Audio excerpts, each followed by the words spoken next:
Oi, gente, tudo bem? Meu nome é Ana Júlia, eu sou graduada em Física Biológica pela Unesp, que é um curso de bacharelado, e sou no momento também aluna do curso de licenciatura em Física. Eu tô gravando esse vídeo para contar para vocês alguns problemas do método Pomodoro, que é um método queridinho de muitas pessoas.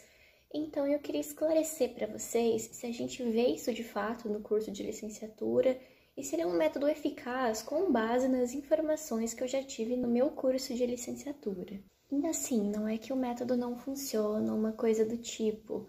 O ponto é que você precisa fazer algumas mudanças importantes, porque não adianta você fazer aquele intervalo de 30 minutos e descansar 5, se você continuar estudando da mesma maneira passiva com que você vinha estudando.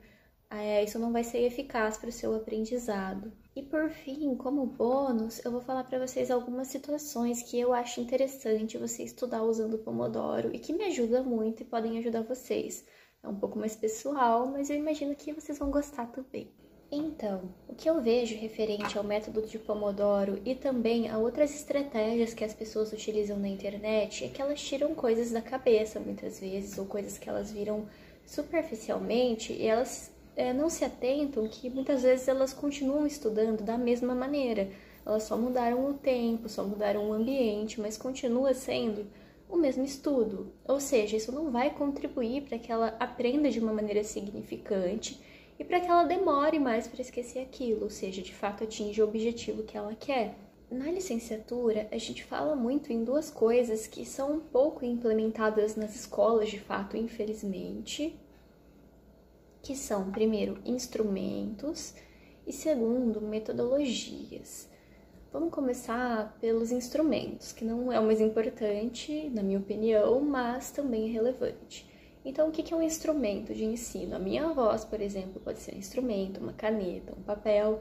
E no caso da física, a gente tem algumas coisas que vão melhorar o ensino. Por quê? Porque a física, ela tem muitas abstrações, e essa abstração ela pode limitar o aluno, ela pode desanimar o aluno. E o papel do professor é reduzir essa abstração e motivar o aluno por meio de simuladores, por exemplo. Então, uma coisa que parece boba, mas que pode te ajudar muito, é você estar fazendo lá um exercício de física e ao mesmo tempo você abrir um simulador para você ir comparando a conta que você está fazendo aqui com uma imagem visual, ou mesmo ir explorando as variáveis e mudando parâmetros, que é uma coisa que, assim, na realidade seria inviável a gente montar um lab, por exemplo, que às vezes fica muito caro numa escola ou na sua casa, mas com um simulador você pode ter essa ajuda. Então essa é uma coisa que ajuda muito e eu vejo as pessoas subestimando.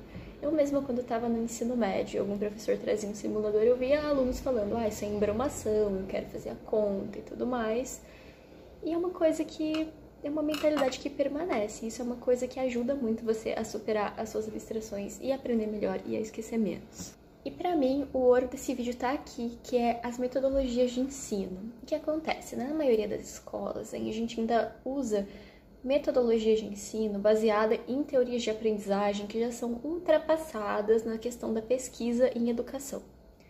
Então, aquela concepção de o aluno ficar sentado, com a boquinha fechada, o professor falando, transmitindo, essa palavra inclusive não é utilizada em teoria de aprendizagem mais recente, o aluno copiando, isso é muito passivo e isso não torna a aprendizagem do aluno significante, ou seja, ele não vai conectar aquilo com o cotidiano dele, ele não vai entender a importância de estudar aquilo, ele realmente não vai aprender nada, quer dizer, pode até aprender, então ficar repetindo, mas é muito pouco perto do tempo que ele vai gastar. Então, se você quer aprender em menos tempo, o segredo é você usar metodologias ativas, porque aí você vai de fato fixar o aprendizado. De fato, aquilo vai ficar na sua cabeça e você não vai mais esquecer. Quando eu trocar um pouquinho o exercício, você ainda vai conseguir fazer e etc. Mas, Ana Júlia, como que eu vou utilizar a metodologia de ensino ativo na minha aprendizagem? Olha, o certo não seria você utilizar, seria o professor, ele não ter essa noção de transmitir, e sim de construir o conhecimento junto com você. O professor fazer todo um trabalho lá de identificar conexões do conteúdo com a sua realidade, começa lá das coisas do cotidiano, depois ele vai subindo para o nível de conhecimentos historicamente acumulados pela humanidade e tudo mais. Então esse seria um papel do professor e da escola, mas como eu sei que não é a nossa realidade, eu vou falar aqui algumas coisas que são alinhadas com essas teorias de aprendizagem mais recente que você pode usar nos seus estudos e eu acredito que vai te ajudar de verdade.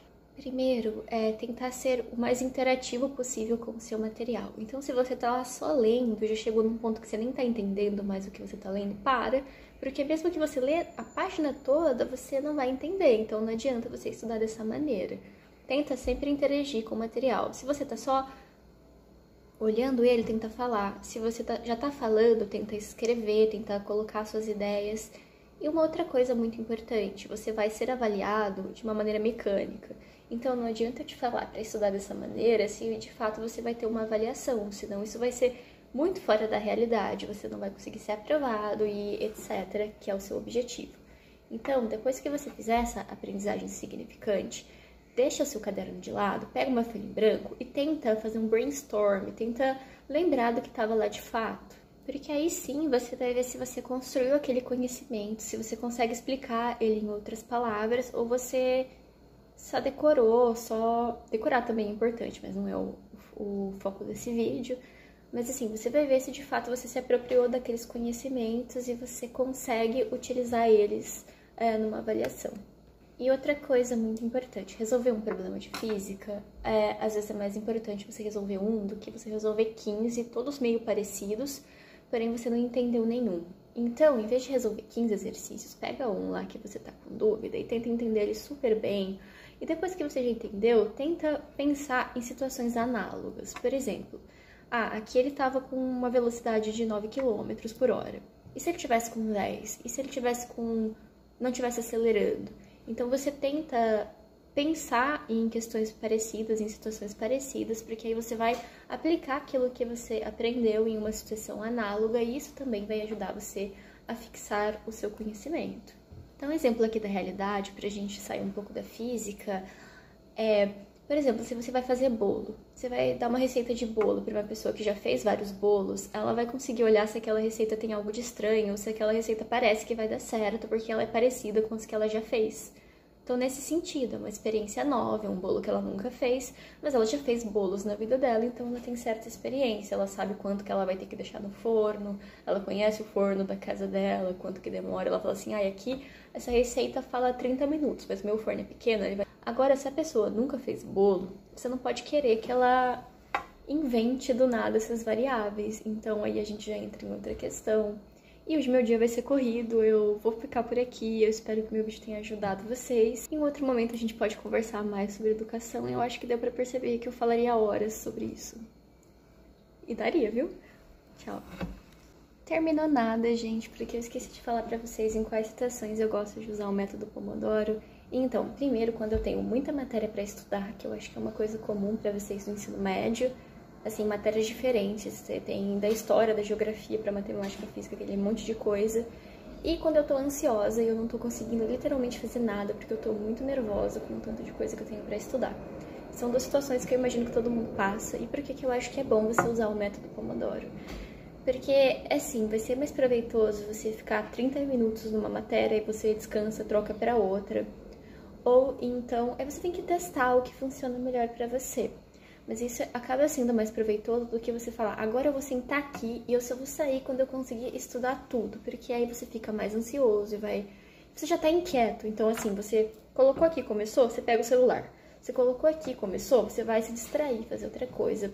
Pula de uma matéria para outra. Então, pra mim, essas são duas situações em que o método Pomodoro é a melhor escolha para você usar. Mas não se esqueça de todas essas considerações que eu falei aqui, porque elas não são bobeira, elas são baseadas em ciências e elas não estão presentes no curso de licenciatura em Física pela Unesp por qualquer motivo, vocês me entendem? Então, levem em consideração essas coisas e vocês vão ter um estudo muito melhor utilizando a técnica que mais se identificam e que é também científica.